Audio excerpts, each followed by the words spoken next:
qed tiċċelebraw il-jum tal-konsagrazzjoni ta' dan il-katedrallu kif diġà smajna kemm fil-bidu tal-Qudisa kif ukoll fil-qari li għadna kif smajna issa.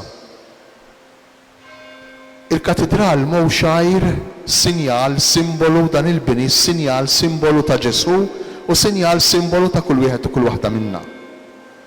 Kull meta nidħlu fil-Knisja niltaqgħu ma' ħafna simboli u sinjali.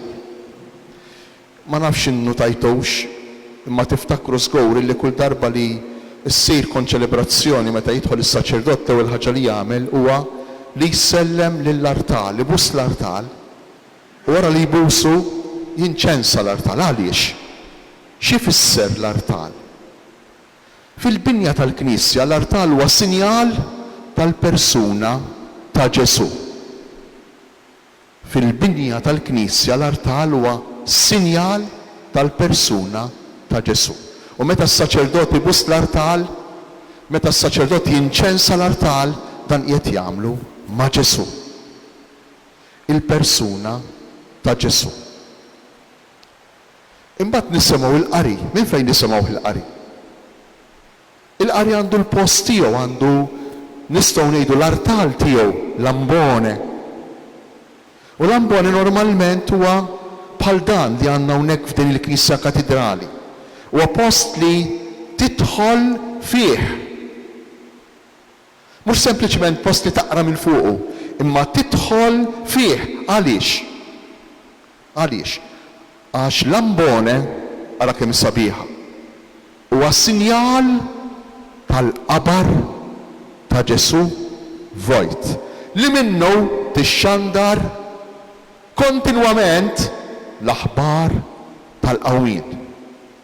L-ambone f'kull knisja u post fiss sabiħ suppost li tidħol fih propju bħalmu l-ambone tal-katedral, ta' din il-Knisja Katedrali, biex minnu jinxandru permezz tal-qari tal-kelma talla il-qawmin mill-imwiet.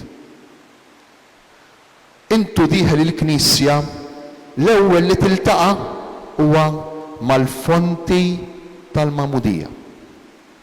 Qiegħed propju fil-bieb il-fonti tal-Mamudija, anzi fil-knejjes tal-bidu kien ikun saħansitra f'kappella żgħira qabel il-Knisja, barra mill-Knisja.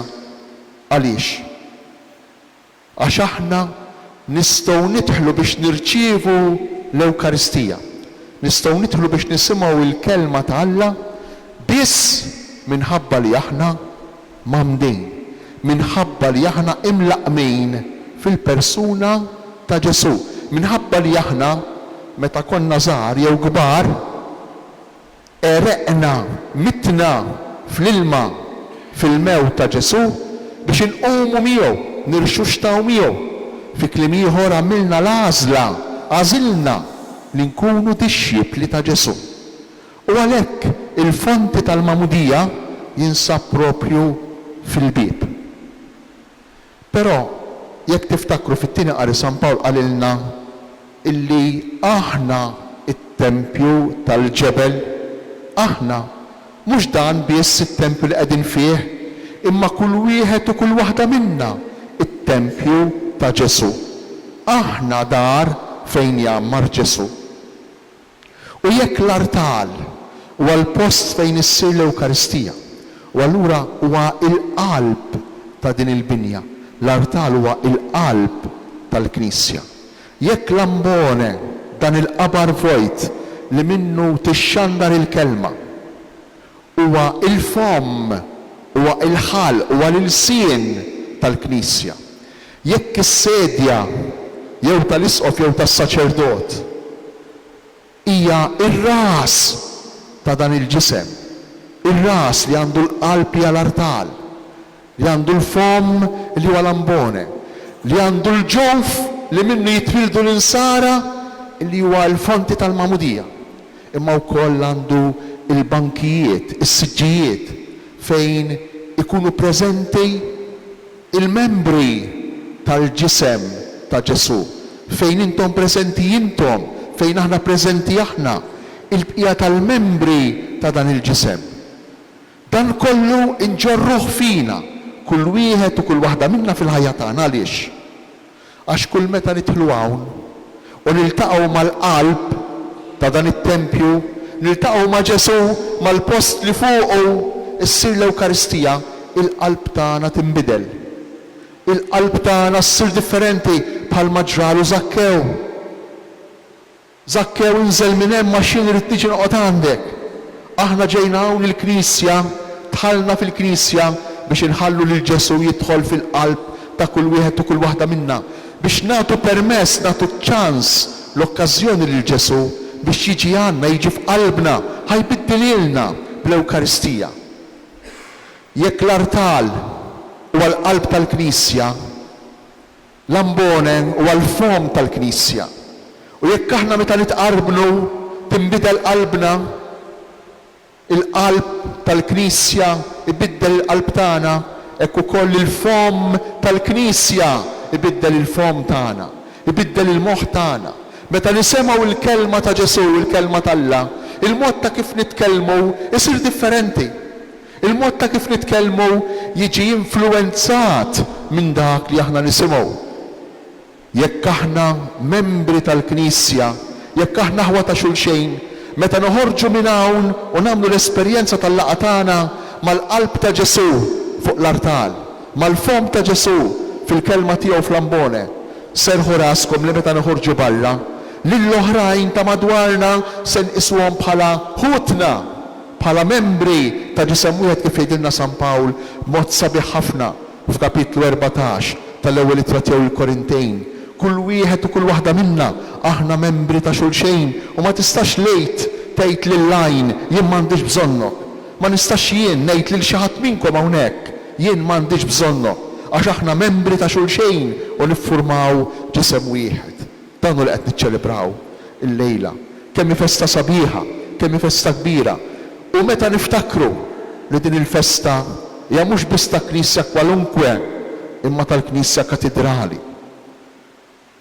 Irriflettu naqra. Sa minn nofs is-seklu 15, 1450 u xi ħaġa. Irriflettu ftit. Minn hawnhekk, minn ġo din il-Knisja, tela dejjem, jew kważi dejjem, it-talb lill-Alla, kull jum, it-talb lill-Alla l-poplu tiegħu, permezz tal-kant, tat-talb tas-salmi, tal-karunċi ta' dan il-katedral. Irriflettu ftit. X'rikkezza, xi grazzja, xi privileġġ minn dan it-tempju ta' Alla. Irriflettu ftit għal 161 sena hawnhekk propju f'din il-Knisja Katedrali tiġi ċċelebrata l-Ewkaristija.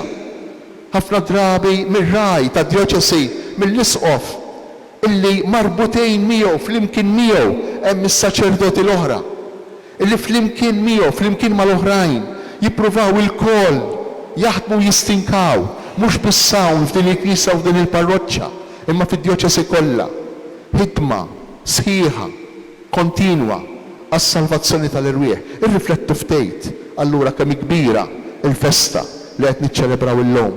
Ejjew nitolbu lil Mulej, ejjew nitolbu lil Marija li lilha iddedikat dan it-tempju, dan il-katedral Lażejs biex qatt ma nieqfu nidħlu f'dan it-tempju biex noħorġu minn hawn aħna stess tempju, dar ta' Alla. Nidħlu fid-dar ta' Alla biex inħallu lil Ġesu jgħidilna kif qal lil Zakkew inżel minn hemm għax illum irid niġi noqgħod u nibqa' għandek.